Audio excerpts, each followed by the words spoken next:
भैया कि अरे अब की दीवाना भैया के अरे विजयी बनावे के अजय जे गमछा ले ले बा है नीला गमछा के ले लेबा झंडा ऊपर करिए सबे नीला गमछा झंडा ऊपर आई के पगड़ी बंगले बा पगड़ी निकालिए गमछा उड़ाइए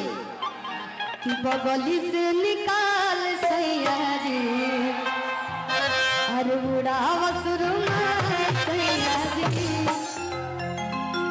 कि पापर कारी हैया डोले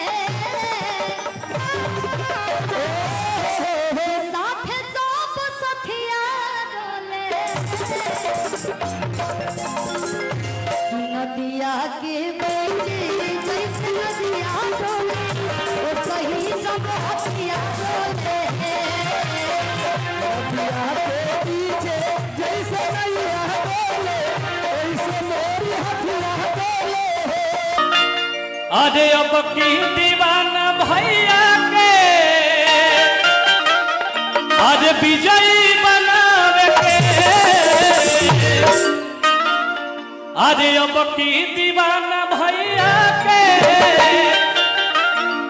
अरे विजयी बनावे के